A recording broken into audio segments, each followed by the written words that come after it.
রাত্রে হঠাৎ ভীষণ বৃষ্টি শুরু হল। ছেলে ছাদ থেকে কাপড় নামাতে গিয়ে সম্পূর্ণ ভিজে গেল। ঘরে এসে দেখি তার জামাকাপড় একদম ভিজে লেপ্টে আছে শরীরে। আমি তোয়ালে দিতে যাচ্ছিলাম। সে হঠাৎ আমার কাছে এসে আমার শাড়ির আঁচল ধরে তার মুখ মুছতে লাগল। আমি বললাম, কি করছিস? তোয়ালে নে। সে আঁচল ছাড়ল না, বরং আরও কাছে এসে বলল, মা, তোমার শাড়ির আঁচলে তোমার গন্ধ আছে। এটা দিয়ে মুখ মুছলে তোমাকে আরও কাছে পাই। আমি তাকে ধাক্কা দিয়ে সরাতে গেলাম, কিন্তু সে আমার হাত ধরে বলল, মা, এই বৃষ্টির মতোই আমার ভালোবাসা তোমার জন্য নামছে। আমি তোমাকে ভালোবাসি, শুধু মা হিসেবে নয়। বিয়ে করো আমাকে। তার ভেজা চুল থেকে পানির ফোঁটা মেঝেতে পড়ছিল। জানালা দিয়ে বৃষ্টির শব্দ আসছিল। সে আমার শাড়ির আঁচল এখনো ধরে রেখেছে। মা, এই আঁচল যেমন তোমার সাথে জড়িত, আমিও তেমনি তোমার সাথে জড়িয়ে থাকতে চাই সারা জীবন। আমি আঁচল ছাড়াতে পারছিলাম না। গিউ এই গল্পটি সম্পূর্ণ শুনলে আপনাদের পানি অটোমেটিক বের হয়ে যাবে, সো যত দ্রুত সম্ভব হাতের কাছে টিস্যু নিয়ে বসে পড়ুন।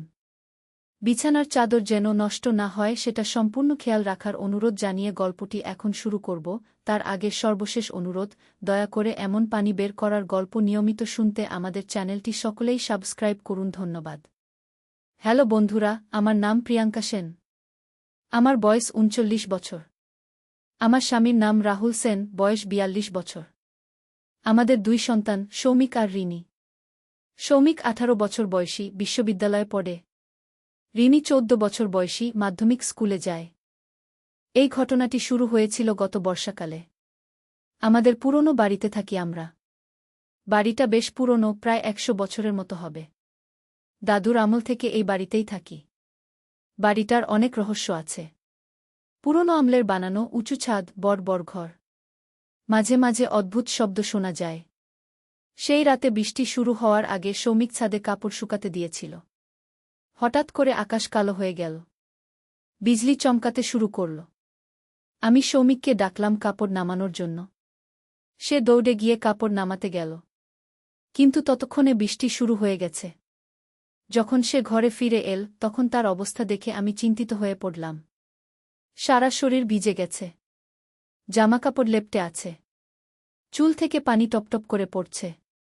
আমি তোয়ালে নিয়ে এগিয়ে যাচ্ছিলাম তার দিকে। ঠিক সেই মুহূর্তে সে আমার শাড়ির আঁচল ধরে ফেল। আমি অবাক হয়ে গেলাম। কি করছিস সৌমিক? তোয়ালে নেছি বললাম আমি, কিন্তু সে আঁচল ছাড়ল না, বরং আরও জোরে ধরল। তার চোখে একটা অদ্ভুত ভাব, যেন সে কোনো ট্রান্সে আছে। মা, বলল সে, তোমার শাড়ির আঁচলে তোমার গন্ধ আছে। এটা দিয়ে মুখ মুছলে তোমাকে আরও কাছে পাই। আমি তাকে ধাক্কা দিয়ে সরাতে গেলাম, কিন্তু সে আমার হাত ধরে ফেল। তার হাত ছিল ঠান্ডা, কিন্তু জোরে ধরেছিল। মা, এই বৃষ্টির মতোই আমার ভালোবাসা তোমার জন্য নামছে। আমি তোমাকে ভালোবাসি, শুধু মা হিসেবে নয়। গিয়ে তারপরের কথাটা শুনে আমি হতবাক হয়ে গেলাম। বিয়ে করো আমাকে। গিয়ে আমি কিছুক্ষণের জন্য কথা বলতে পারলাম না। তার ভেজা চুল থেকে পানির ফোঁটা মেঝেতে পড়ছিল। জানালা দিয়ে বৃষ্টির শব্দ আসছিল ক্রমাগত। সে আমার শাড়ির আঁচল এখনো ধরে রেখেছে।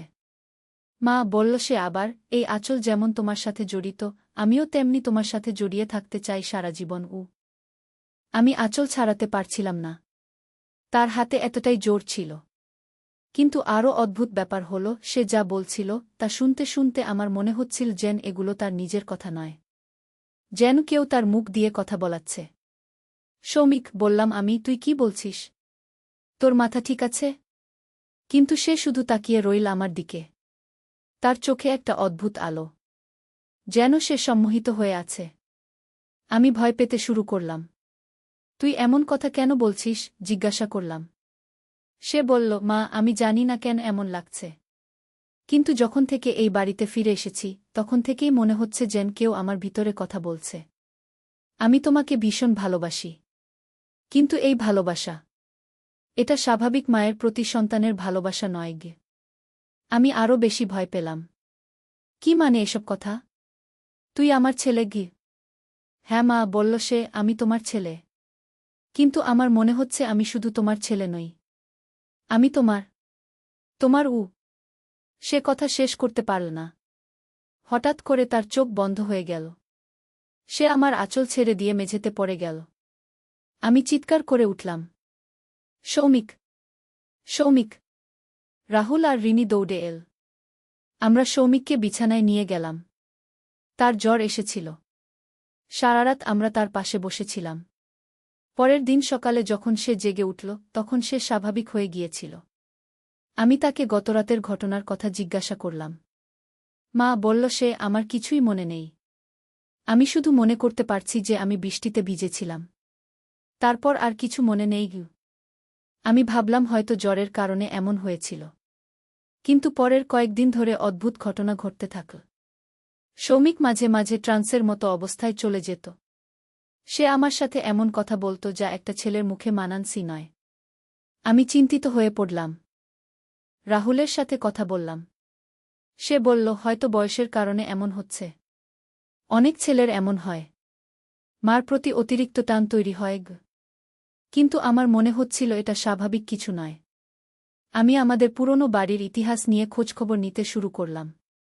পাড়ার বুড়ো কাকাদের সাথে কথা বললাম। তারা বলল যে এই বাড়িতে আগে একটা অদ্ভুত ঘটনা ঘটেছিল। প্রায় 50 বছর আগে এই বাড়িতে একটা মা আর তার ছেলে থাকত।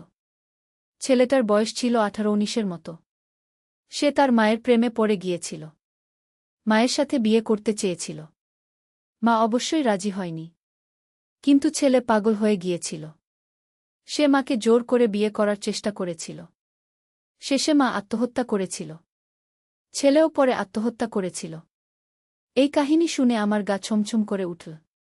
আমি ভাবলাম হয়তো সেই আত্মার প্রভাব আমার সৌমিকের উপর পড়েছে। আমি একটা তান্ত্রিকের কাছে গেলাম। তিনি আমাদের বাড়িতে এসে দেখলেন। তিনি বলল, হ্যাঁ, এই বাড়িতে একটা অশুভ আত্মা আছে। সেই আত্মা আপনার ছেলের শরীরে প্রবেশ করেছে। এই জন্য সে এমন আচরণ করছে। তিনি একটা পূজার ব্যবস্থা করলেন। বল যে এই পূজা করলে আত্মা চলে যাবে। পূজার দিন সৌমিকের অবস্থা আরও খারাপ হয়ে গেল। সে প্রায় উন্মাদের মতো হয়ে গেল। আমাকে জোর করে ধরতে চেষ্টা করল। বলল, মা, আমি তোমাকে ছাড়ব না। তুমি আমার, শুধু আমার। আমি ভয়ে কাঁপতে লাগলাম। রাহুল আর পাড়ার কয়েকজন লোক মিলে তাকে ধরে রাখল। তান্ত্রিক পূজা শুরু করলেন। হঠাৎ করে সৌমিক চিৎকার করে উঠল, আমি যাব না। আমি এই বাড়িতেই থাকব। আমি তাকে পেতেই হবে। কিন্তু তান্ত্রিকের মন্ত্রের জোরে ধীরে ধীরে সৌমিক শান্ত হতে লাগল। শেষে সে জ্ঞান হারিয়ে ফেলল। পরদিন যখন সে জেগে উঠল তখন সে আবার আমার স্বাভাবিক সৌমিক হয়ে গিয়েছিল। তার আর কোনো অদ্ভুত আচরণ ছিল না। তান্ত্রিক বলল, আত্মা চলে গেছে। কিন্তু এই বাড়িতে আরও অশুভ শক্তি আছে। আপনারা এই বাড়ি ছেড়ে অন্যত্র চলে যান। আমরা সিদ্ধান্ত নিলাম যে আমরা এই বাড়ি ছেড়ে চলে যাব। কিন্তু এই বাড়ি বিক্রি করতে গিয়ে আরও সমস্যা হল। কেউ এই বাড়ি কিনতে চাইল না। সবাই শুনেছে এই বাড়িতে ভূত আছে। অনেক চেষ্টার পর একজন ক্রেতা পেলাম। কিন্তু সে অনেক কম দামে কিনল। আমরা শহরের অন্য প্রান্তে একটা নতুন ফ্ল্যাট ভাড়া নিলাম। নতুন পরিবেশে এসে সবার মন অনেকটা ভালো হয়ে গেল। কিন্তু মাঝে মাঝে রাতে আমার স্বপ্নে সেই পুরনো বাড়ির দৃশ্য ভেসে ওঠে। আমি দেখি সৌমিক আমার কাছে এসে বলছে, মা, আমি তোমাকে ভালোবাসি। বিয়ে করো আমাকে। স্বপ্নেই আমি চিৎকার করে জেগে উঠি। রাহুল আমাকে সান্ত্বনা দেয়া। এরপর থেকে আমি আর কখনো পুরনো সেই বাড়ির পাশ দিয়েও যাই না। শুনেছি নতুন মালিকরাও বেশি দিন থাকতে পারেননি। তারাও বাড়ি ছেড়ে চলে গেছেন। সৌমিক এখন স্বাভাবিক জীবনযাপন করে। সে এখন বিশ্ববিদ্যালয়ে ভালো ছাত্র। তার একটা গার্লফ্রেন্ডও হয়েছে। আমি খুশি যে সে এখন স্বাভাবিক জীবনে ফিরে এসেছে। কিন্তু কখনো কখনো আমার মনে হয় যে সেই অশুভ শক্তি কি সত্যিই চলে গেছে, নাকি কোথাও লুকিয়ে আছে, অপেক্ষা করছে আবার কোনো সময় ফিরে আসার। আমি প্রার্থনা করি যেন আমার পরিবারে আর কখনো এমন কিছু না ঘটে, যেন আমরা শান্তিতে থাকতে পারি। এই ঘটনার পর থেকে আমি বুঝেছি যে পুরনো বাড়িগুলোতে অনেক রহস্য লুকিয়ে থাকে। অতীতের ঘটনার প্রভাব থেকে যায়। আমাদের সাবধান হয়ে থাকা উচিত। আমার মনে হয় যারা পুরনো বাড়িতে থাকেন তারা যেন এই ধরনের ঘটনার জন্য প্রস্তুত থাকেন। কারণ কখন কি ঘটবে তা কেউ জানে না। আমাদের সেই বাড়িতে যা ঘটেছিল তা আমি কখনো ভুলব না। সৌমিকের সেই অদ্ভুত আচরণ, তার কথাবার্তা, সব কিছু এখনও আমার কানে বাজে। বিশেষ করে সেই রাতের কথা, যখন সে বৃষ্টিতে ভিজে এসে আমার শাড়ির আঁচল ধরে বলেছিল, মা, তোমার শাড়ির আঁচলে তোমার গন্ধ আছে। এটা দিয়ে মুখ মুছলে তোমাকে আরও কাছে পাই। এই কথাগুলো আমার মনে গেঁথে আছে। কারণ এই কথাগুলো আমার সৌমিকের নয়। এগুলো ছিল সেই অশুভ আত্মার কথা। আমি ভাবি, যদি আমরা সেই বাড়িতে থেকে যেতাম তাহলে কি ঘটত? হয়তো সৌমিক সত্যিই পাগল হয়ে যেত। হয়তো আমার পরিবার ভেঙে যেত। ভাগ্যিস আমরা সময়মতো সেই বাড়ি ছেড়ে চলে এসেছি। নইলে আজ হয়তো আমাদের অবস্থা অন্য রকম হতো। এখন আমি নতুন বাড়িতে শান্তিতে আছি। সৌমিক স্বাভাবিক হয়েছে। রিনি ভাল পড়াশোনা করছে। রাহুলের চাকরিও ভাল চলছে। কিন্তু কখনো কখনো মনে হয় যে সেই পুরনো স্মৃতিগুলো আমাকে তাড়া করে বেড়ায়। বিশেষ করে বর্ষাকালে যখন বৃষ্টি হয়, তখন আমার সেই রাতের কথা মনে পড়ে যায়। আমি আশা করি যে আমার এই অভিজ্ঞতা আমাকে আরও দৃঢ় করেছে। এখন আমি জানি যে জীবনে এমন অনেক কিছু ঘটতে পারে যা আমরা আশা করি না। কিন্তু সবচেয়ে গুরুত্বপূর্ণ বিষয় হল পরিবারের একতা। যখন আমাদের উপর সেই সংকট এসেছিল, তখন আমরা সবাই মিলে তার মোকাবেলা করেছি। রাহুল আমাকে সাহস দিয়েছে। রিনি যদিও ছোট ছিল, তবুও সে তার ভাইদের জন্য চিন্তিত হয়েছিল। আমি মনে করি যে পারিবারিক বন্ধন যদি দৃঢ় থাকে, তাহলে যে কোনো বিপদের মুখোমুখি হওয়া সম্ভব।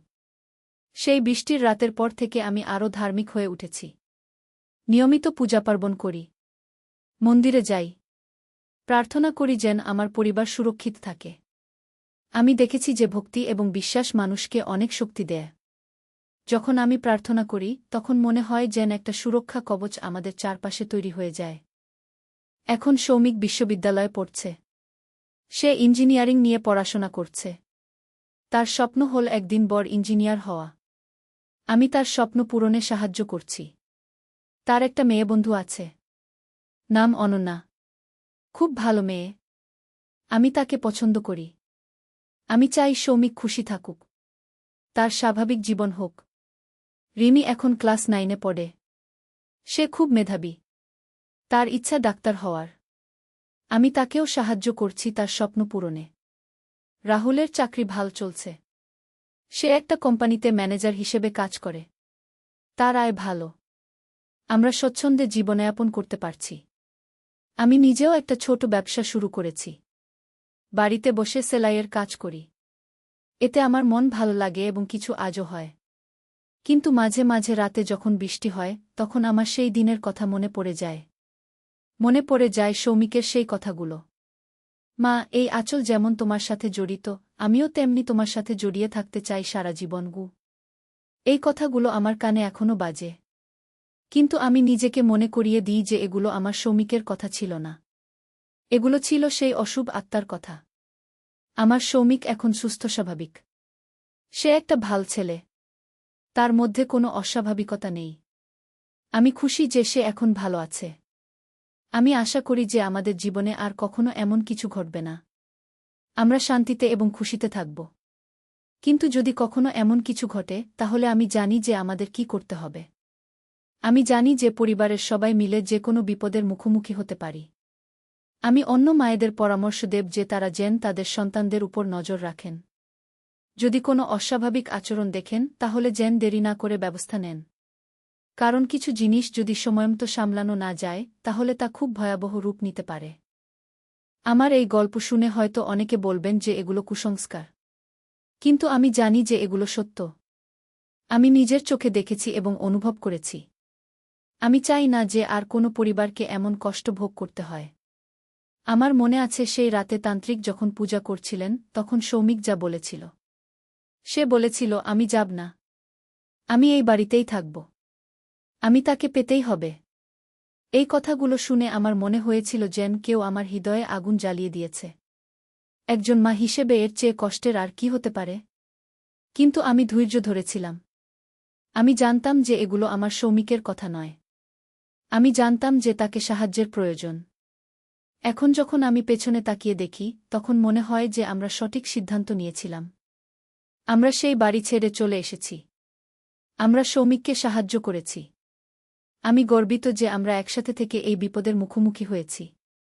আমি আশা করি যে আমার এই অভিজ্ঞতা থেকে অন্যরা শিক্ষা নেবেন। পুরনো বাড়ি কেনার আগে বা থাকার আগে তার ইতিহাস জানা উচিত। আর যদি কখনো এমন কিছু ঘটে তাহলে লজ্জা না পেয়ে সাহায্য নেওয়া উচিত। আমি এখন নতুন জীবনে খুশি। আমার পরিবার ভালো আছে। সৌমিক এবং রিনি দুজনেই ভাল পড়াশোনা করছে। রাহুলের কাজকর্ম ভাল চলছে। আমি প্রতিদিন প্রার্থনা করি যে আমাদের এই সুখ যেন বজায় থাকে। কিন্তু আমি একটা জিনিস ভুলতে পারি না। সেই বৃষ্টির রাতে সৌমিক যখন আমার শাড়ির আঁচল ধরেছিল, তখন তার চোখে যে ভাব ছিল সেটা আমি কখনো ভুলব না। সেই চোখে ছিল একটা গভীর আকুলতা, একটা তীব্র আকাঙ্ক্ষা, যেন সে সত্যিই আমাকে পেতে চেয়েছিল। এই স্মৃতি আমাকে এখনও কষ্ট দেয়, কারণ একজন মা হিসেবে তার নিজের সন্তানের চোখে এমন ভাব দেখা খুবই কষ্টকর। কিন্তু আমি জানি যে এগুলো আমার সৌমিকের নিজস্ব অনুভূতি ছিল না। এগুলো ছিল সেই অশুভ আত্মার প্রভাব। আমার সৌমিক একটা ভাল ছেলে। সে আমাকে সম্মান করে। সে আমার একটা আদর্শ সন্তান। আমি আশা করি যে সে সবসময় এমনই থাকবে।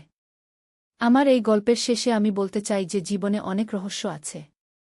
অনেক কিছু আছে যা আমরা বুঝতে পারি না। কিন্তু পরিবারের ভালোবাসা এবং একতা দিয়ে আমরা যে কোনো বিপদের মুখোমুখি হতে পারি। আমি আশা করি যে আমার এই অভিজ্ঞতা অন্যদের কাজে লাগবে। এবং আমি প্রার্থনা করি যেন আর কোনো পরিবারকে এমন কষ্ট ভোগ করতে না হয়। আমার গল্পের শেষে আমি শুধু এটুকু বলব যে সেই বৃষ্টির রাতের পর থেকে আমি আরও শক্তিশালী হয়েছি। আমি জানি যে আমি যে কোনো পরিস্থিতির মুখোমুখি হতে পারি। আর আমার পরিবার আমার সাথে আছে।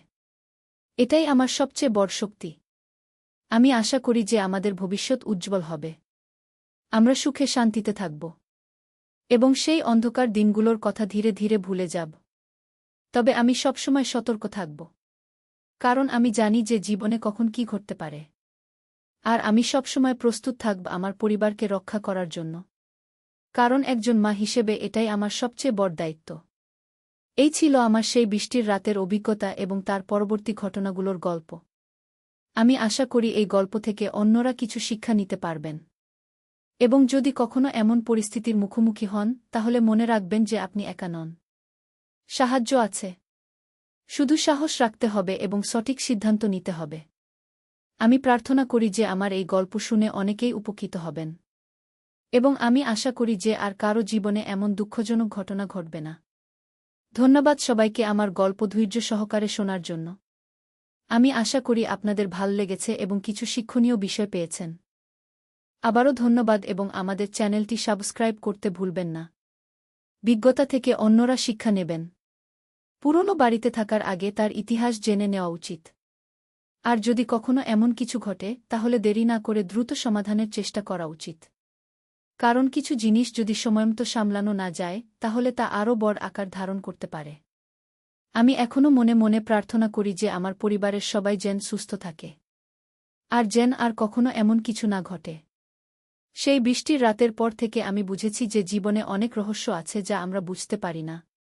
কিছু শক্তি আছে যা আমাদের নিয়ন্ত্রণের বাইরে। আমাদের শুধু সাবধান থাকা উচিত এবং ভালো কাজ করা উচিত, যাতে কোনো অশুভ শক্তি আমাদের কাছে আসতে না পারে। আমার এই গল্প শুনে হয়তো অনেকে ভাববেন এগুলো কল্পকাহিনী। কিন্তু আমি যা বলেছি তা সম্পূর্ণ সত্য। আমি নিজের চোখে দেখেছি এবং অনুভব করেছি। আমি চাই যে আমার এই অভিজ্ঞতা থেকে অন্যরা শিক্ষা নেবেন এবং এই ধরনের পরিস্থিতিতে পড়লে সঠিক সিদ্ধান্ত নেবেন। আমার মনে আছে সেই রাতে সৌমিক যখন বলেছিল, মা, এই বৃষ্টির মতোই আমার ভালোবাসা তোমার জন্য নামছে। কি এই কথাগুলো শুনে আমার মনে হয়েছিল যেন কেউ আমার হৃদয়ে ছুরি বসিয়ে দিয়েছে। একজন মা হিসেবে এর চেয়ে কষ্টের আর কি হতে পারে যে তার নিজের সন্তান তার সাথে এমন কথা বলবে। যদিও আমি জানতাম যে এগুলো আমার সৌমিকের কথা নয়, তবুও এই কথাগুলো আমাকে ভীষণ কষ্ট দিয়েছিল। এখন আমি ভাবি, সেই অশুভ আত্মা কেন আমার সৌমিককে বেছে নিয়েছিল? হয়তো তার বয়স এবং মানসিক অবস্থার কারণে সে সহজ টার্গেট ছিল। আমি শিখেছি যে আমাদের মানসিক শক্তি দৃঢ় রাখতে হবে, প্রার্থনা করতে হবে এবং ভালো কাজ করতে হবে। তাহলে কোনো অশুভ শক্তি আমাদের কাছে আসতে পারবে না। আমার এই